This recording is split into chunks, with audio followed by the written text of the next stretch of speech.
የአንድን ሙስሊም ሐቁን ገንዘቡን በመሐላ የወሰደ ሰው አላህ Subhanahu Wa Ta'ala ጀነትን حرام አድርጎበታል ጀሃነምን ለሱ አረጋግጦለታል አሉ ያኔ አንድ ሰው ተነስቶ ወኢን ሸይኡን የሲሩን ትንሽም ነገር ቢሆን ያ ረሱላህ ሲላቸው ወኢን ቀዲቡን ሚን አራኪን አሉ የመፋቂያ እንጨት ቅርንጫፏ ብትሆን እንኳን እሷንም ቢሆን የውመል ቂያማ ይጠየቅበታል አሉ ነብያችን ሰለላሁ ዐለይሂ ወሰለም ይሄ ሁሉ የሚያሳየን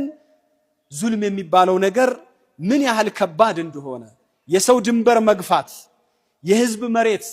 የህዝብ መገልገያ ቦታዎችን من اخذ من طريق المسلمين ይላሉ ሰው የሚተላለፍበትን የሙስሊሞችን መንገድ እዚህ ላይ ሙስሊሞችን እያናገሩ ስለሆነ ነው እንጂ ነብይ የማንንም ህዝባዊ መገልገያ ሰርቆ ሽብረን ይላሉ አንድ ስንዝር ያህል የወሰደ ሰው አሉ ነብያችን ሰለላሁ ዐለይሂ ወሰለም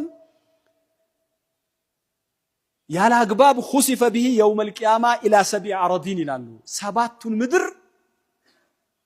አንገቱ ላይ ይጠለቅለታል ወይም ወደ ሰባቱ ምድር እንተምዘግዝጎ እንዲገባ ይደረጋል ነው ያሉት የጎረቤቱንም ሐቅ እንደዛው ያደረገ ይሄ ዙልም ነው ብለው ነብያችን ሰለላሁ ዐለይሂ ወሰለም አስቀምጠውልናል ዙልም የሚባለው ነገር ከባድ ነው